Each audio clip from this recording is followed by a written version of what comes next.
Prince Harry nearly broke down in tears in court today, weeping about Meghan Markle's misery. And he was told to stop arguing back by the judge. Well, Prince Harry was giving evidence in his privacy claim against the publisher of the Daily Mail and the Mail on Sunday in the High Court. Mr. Mischief strikes again. A British prince didn't just face a judge once. He clashed 3 times in a single day. His lawyers are jumping ship fast, while his wife, 5,000 miles away, is calmly posting perfect pictures online like nothing's going down. What a wild royal mess this turned into. On January 22, 2026, Prince Harry walked into London's High Court, hoping justice would finally swing his way. Prince Harry broke down in big boy tears as he gave some testimony today in his lawsuit against the Daily Mail, claiming that they have made his wife's life an absolute misery. This was supposed to be his serious moment. Controlled, professional, the big showdown with the tabloids. But instead, it spiraled out of control, fast. Harry's going after Associated Newspapers Limited, the powerhouse behind the Daily Mail and Mail on Sunday, accusing them of hacking phones and digging up dirt between 2001 and 2013. Prince Harry, right before we got on here, we also found out he's on the stand today in London. He's in court. I feel like every time we come on here, Prince Harry's in court. He doesn't look great in the court sketch, I'm going to be honest. The prize he's chasing? A jaw-dropping $38 million. And he's not alone in the fight. Elton John and Elizabeth Hurley are right there with him. It was supposed to be Harry's victory lap against the British media. But the moment he hit the witness stand, boom, everything came crashing down. Picture this. Harry sitting in the witness box, staring straight at the Daily Mail's lawyer, Anthony White. Within minutes, the tension explodes. Harry isn't just answering questions, he's snapping back, challenging every line, his voice sharp and emotional. Well, as we all know, Prince Harry is in the UK. He is testifying around this case that he has against the Associated News. The atmosphere gets so tense that the judge has to step in. Not once, not twice, but 3 times before lunch. And this wasn't just any judge. It was Justice Matthew Nicklin, one of the UK's top media law experts. Even he had to hit pause because Harry wouldn't back off. This is my job. I understand that this is a big moment for you, but you're making a mistake that a lot of people make. Let me just tell you, your job now is just to answer these questions. Let your legal team answer the case. The first time, Nicklin tried to keep things smooth, saying, "This is a big moment. You're doing exactly what many litigants do. You argue back. You don't have to bear that burden today." That was a gentle reminder. Harry's lawyer, Mr. Sherborne, should have been handling it, but Harry just couldn't stay quiet. By the second warning, the patience in the room was running dry. You could feel the pressure building. By the third clash, the judge's tone went cold. And Harry seemed to kind of go, "Okay, my lord, yeah, whatever." Then he carried on, then he did it again, and then he did it a third time, and it was really bad the third time. So Harry started arguing about what counts as a journalistic source, and Nicklin stopped him flat, saying, in essence, "I'm the expert here. I know what I'm talking about." Imagine that, a royal prince trying to debate media law inside a judge's courtroom. That's not confidence. That's risky business. And here's the twist. There's no jury in this case, no crowd to sway, no public sympathy to win. The only person deciding his fate is the same judge he argued with 3 times. That's dangerous territory, and Harry couldn't keep his cool long enough to play it smart. So this is mostly over his time with Chelsea Davy. Not Meghan Markle, Chelsea Davy, the woman who I think honestly probably truly loved Harry for Harry. Afterward, a legal analyst said Harry looked shaken, like his whole plan fell apart. And get this? The Daily Mail's legal team pulled a last-minute switch-up the day before, cutting their opening arguments from a full day and a half to just 90 minutes. That move threw everything off, pushing Harry's testimony up by a whole day. And I don't think she was all that interested in royalty, the royal trappings, in the money or the fame, anything like that. She is not interested in that. She's proven that over her years since. And wow, it showed. When he finally took the stand, his voice cracked. He looked emotional, even close to tears. He said, "They have made my wife's life an absolute misery. I think it is fundamentally wrong to have to put all of us through this again when all we were asking for is an apology and some accountability." It sounded heartfelt, raw, and painful, but one little detail made everyone pause. Meghan Markle, meanwhile, was absolutely attracted not to him, but to what he could give her. So let's keep going. This lawsuit is about phone hacking and shady info gathering from 2001 to 2013. That timeline flips everything. Harry didn't even meet Meghan until 2016, which means she has nothing to do with the 14 articles in question. She's not mentioned, not linked, not part of that era at all. So why bring her up in a case that has nothing to do with her? That's the question everyone's asking. Things get even stranger when you realize that while Harry was standing alone in court, Meghan was thousands of miles away in Montecito, reportedly posting glamorous snapshots from their California home, all smiles by the pool, like none of this courtroom chaos even existed. What a contrast. The internet went wild, like absolutely wild. One user wrote, "Why is he even mentioning her? She's nothing to do with the case or those years." Another said, "Meghan's posting online while Harry's falling apart in court. The optics? Total disaster."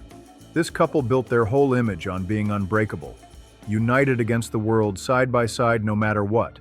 But when Harry walked into what he called the biggest legal fight of his life, he stepped in completely alone, and everyone saw it. That silence from Meghan spoke louder than words. Then, out of nowhere, Harry dropped a line that stunned the entire courtroom. He said, "I've never believed my life is open season to be commercialized by these people." The room went dead quiet, because here's the thing. This is the same man who wrote Spare, a 400-page tell-all that cracked open royal secrets, personal conversations, and even private texts between Meghan and Catherine about those bridesmaid dresses. He shared stories about his first time, drug use, army life, everything. It turned into a multi-million-dollar bestseller. Then came the Netflix series, with cameras following him and Meghan around their home, and of course that Oprah interview that shook the monarchy to its core. He's been telling his story on every platform possible. So when he said the media was commercializing his life, people weren't buying it, not even close. One viral comment with over 1,200 likes said, "If Harry wanted privacy, he wouldn't have released Spare." Another wrote, "You can't sell your story to Netflix and then complain about intrusion. That's hypocrisy." And that word, hypocrisy, echoed all across social media. The contradiction was impossible to ignore.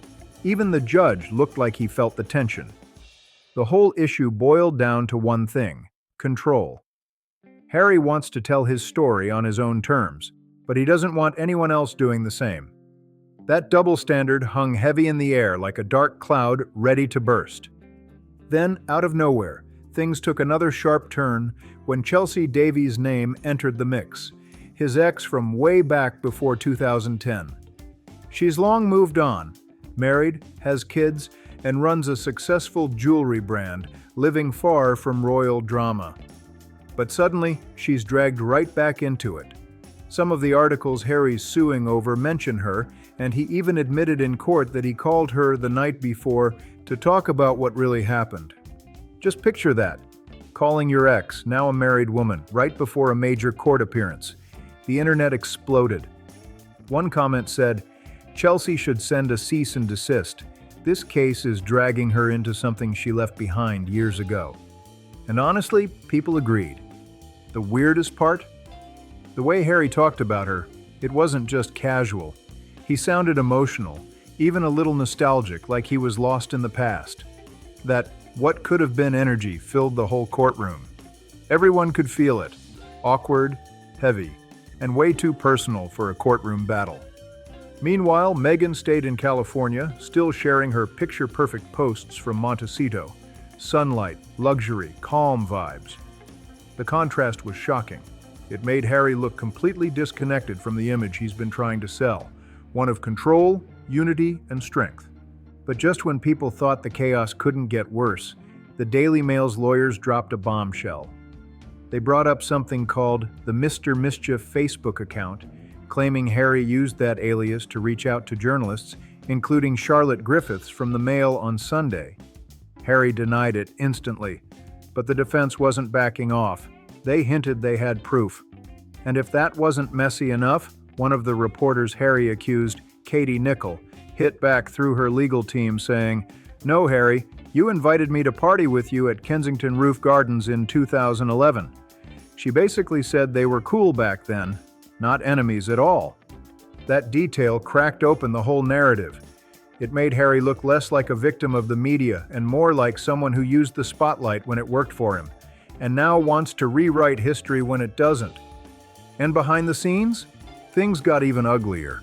Word spread that key members of Harry's legal team had either already quit or were seriously thinking of walking away mid-trial. That's not just bad, it's catastrophic. One legal expert put it plain. When lawyers step away mid-trial, it's usually because they think the client's story isn't holding up or the evidence has fallen apart. That's brutal. It means they're not losing faith in the case. They're losing faith in Harry's version of it. And that says everything. Suddenly, everything clicked. The Daily Mail's game plan wasn't chaos, it was chess. Their team came loaded with proof, emails, phone logs, and legit documentation to back every single move. That kind of preparation hit Harry's side like a wrecking ball, and from that moment on, his case started crumbling right in front of everyone. Whispers inside the courtroom said it all. Harry's testimony wasn't landing. Instead of calm and controlled, he looked scattered, emotional, and totally stuck in his own thoughts. That's dangerous when a case like this needs facts, not feelings. People watching from the press bench noticed the same thing. Harry kept relying on words like "I believe" and "I feel certain" instead of cold, hard evidence. But belief doesn't win a court battle, it's proof that matters. And in media law, that's the line between victory and total collapse. The defense saw the weakness instantly and pounced. They got Harry to admit he couldn't actually prove who leaked what, or how those stories even reached the press. He hinted that it had to be illegal activity, but when pressed for names, dates, or details, things got blurry fast. The defense didn't even need to raise their voices. They just let the silence hang in the air. And that silence hit harder than any argument. Observers also noticed how often Harry drifted off topic, venting about the media in general instead of focusing on the 14 specific articles. That emotional tone might win sympathy in a documentary, but in a courtroom, it's a liability. The case wasn't about how betrayed he felt, it was about what could be proven. And every time he went off track, the defense just sat back and let him unravel. Then came the turning point. The defense brought receipts. They calmly showed that many of the so-called invasive stories were pulled straight from public sources, official events, royal statements, even photos taken at open gatherings. No hacking, no secret spies, just public information. That revelation tore straight through the heart of Harry's case. Legal experts in the room said you could see it. The exact moment the judge leaned forward. No emotion, just analysis. The courtroom had shifted from sympathy to scrutiny. Suddenly, it wasn't about whether Harry had been wronged, it was about whether he had proof. The balance tipped hard. The defense was calm, precise, and backed by paperwork, while Harry's team seemed built on emotion, assumption, and memory. And the judge wasn't ignoring the elephant in the room either. Harry's global fame and privilege. How could one of the most recognizable people on the planet argue he had no control over his image? That contradiction didn't just weaken his case, it shattered it. The helpless victim narrative just didn't fit a prince with his level of power and platform. By mid-afternoon, the vibe in the courtroom flipped completely. What started as Harry's big fight against the tabloids was turning into a losing battle against his own words. Commentators online were quick to pounce, saying this case wasn't built on evidence. It was fueled by emotion, anger, and years of frustration. Some even suggested Harry never expected to win, that he just wanted to make a statement, no matter what it cost him. By the time court adjourned, the energy had shifted hard. The confidence Harry had when he walked in was gone. Every stumble, every correction from the judge, every awkward silence, captured, posted, and dissected in real time across social media. It was brutal. In a trial about media control, Harry was losing control of his own narrative. Again. And just when it couldn't get worse, the defense dropped a bomb. They revealed that many of those 14 articles Harry claimed were illegally sourced had actually come from people close to him. Friends, former staff, even casual acquaintances, people who had spoken freely to journalists, not hackers. That one point tore massive holes through his entire hacking claim. But the storm wasn't over. Two major names stepped in next. Journalists Rebecca English and Katie Nichol. These aren't random bloggers. They're respected reporters with reputations to defend, and they're ready to testify under oath. They're standing tall, pushing back hard, and they're not backing down one bit. The stakes just skyrocketed. Now comes the financial nightmare closing in fast, and it's ugly. If Harry loses this case, he won't just walk out embarrassed. He could be forced to cover the Daily Mail's legal costs, which could run into the tens of millions. That's not just painful, that's career-crushing. And reports are already saying he owes millions from past lawsuits, with whispers putting his total debt close to $38 million. What was meant to be his big comeback could end up blowing up his finances completely. Step back for a second.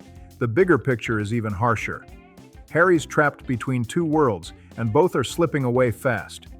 The royal system he was born into, the one that protected him, polished his image, and quietly cleaned up his messes, is gone for good. He burned those bridges himself with spare and all those explosive interviews that ripped through his family ties. But the California dream he tried to build, that's starting to crumble too. The Netflix deal, done. The Spotify partnership, canceled. The huge rebrand projects that were supposed to redefine the Sussex name, dead in the water. Even their charity work has been losing steam. Hit after hit, it's like every plan keeps collapsing. This lawsuit was supposed to change all that, to win back credibility, silence the tabloids, and show the world he's still in control. Instead, it's turned into a full-blown disaster. He's clashed with the judge 3 times in one day, his legal team's rumored to be backing away, and the evidence isn't lining up with what he's claiming. Worst part? The contradictions from his own book and interviews keep resurfacing like ghosts he can't escape. And while he says this whole fight is for Meghan, she's nowhere near that courtroom. Public reaction? Brutal doesn't even begin to describe it. The comments online have been savage. One person wrote, "He's his own worst enemy and completely delusional." Another said, "Court is for facts, not feelings." And a viral comment that's been shared thousands of times said, "If he hates the press so much, maybe he and Meghan should stop calling them." The internet's made up its mind, and it's not in his favor. Here's the cold reality. Harry wanted to be the hero, the one standing up to media corruption and injustice. But to a lot of people, he's now coming off as entitled, defensive, and obsessed with controlling his own image, while still cashing in on it at every turn. That contradiction is impossible to ignore. He wants the freedom to tell his story, but doesn't want anyone else touching it. And that's a battle he can't win. The judge sees it. The lawyers see it. The public definitely sees it. The only person who doesn't seem to? Harry himself. And that might just be the most uncomfortable truth in this entire royal saga. So what's your take? Is Harry a man fighting for fairness? Or is this turning into one of the biggest cases of public contradiction we've seen in years? Drop your thoughts in the comments. And if this deep dive gave you a new angle on the drama, hit subscribe, because this royal storm is far from over.